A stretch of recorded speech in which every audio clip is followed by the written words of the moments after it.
We talk about slavery like it's almost a white problem.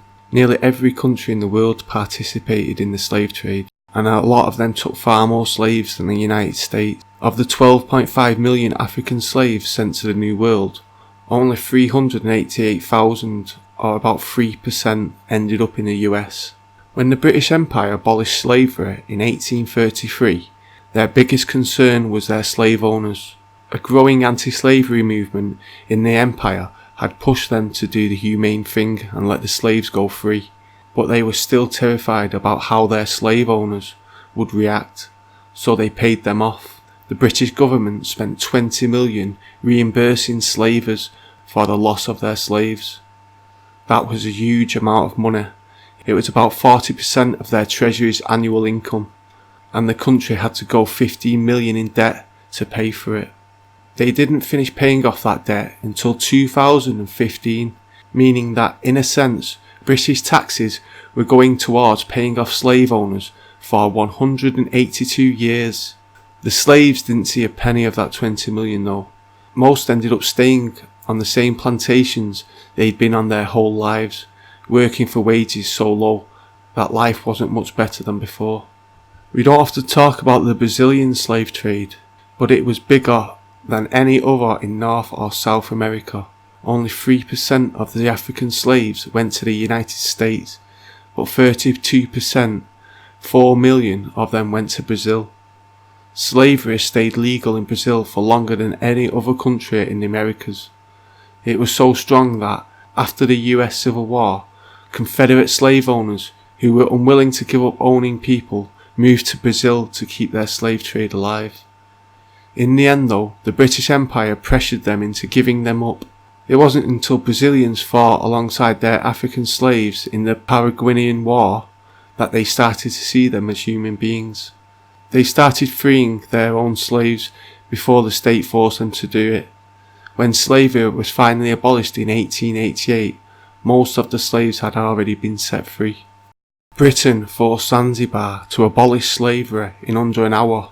In the 19th century, Zanzibar was a centre of the global slave trade. Thousands of slaves passed through their slave market each year, and the British wanted to put an end to it. They tried to do it peacefully. They tried to put economic pressure on Zanzibar to get them to stop the slave trade, but all Zanzibar could give them were a few platitudes of empty gestures. The slave trade was vital to their economy, and they weren't going to give it up unless someone made them.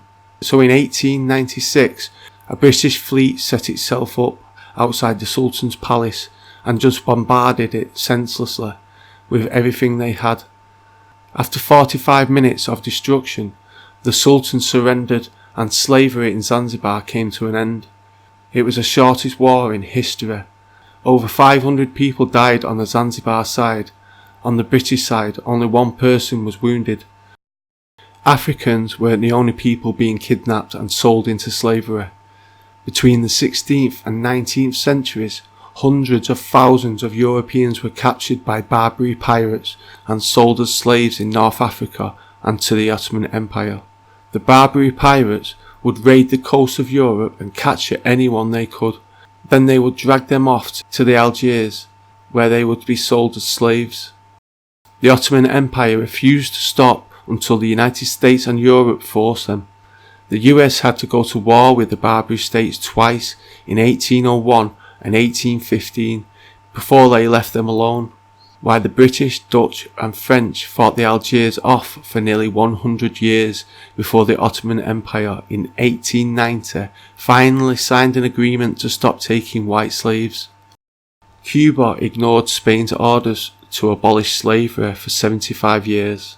Officially, slavery was abolished in every Spanish colony in 1811, but Cuba didn't exactly listen. The slave trade was too profitable there to stop.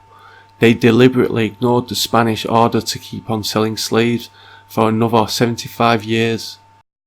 It created problems in 1812 when the slaves in Cuba realised they weren't going free. Even in the face of open revolt though, Cuba kept the slave trade going. The slaves didn't get their freedom until after Cuba and Spain went to war. Cuba went to war with Spain in 1868 but had lost by 1878, and Spain rode the high of their victory to finally actually force Cuba to let their slaves go.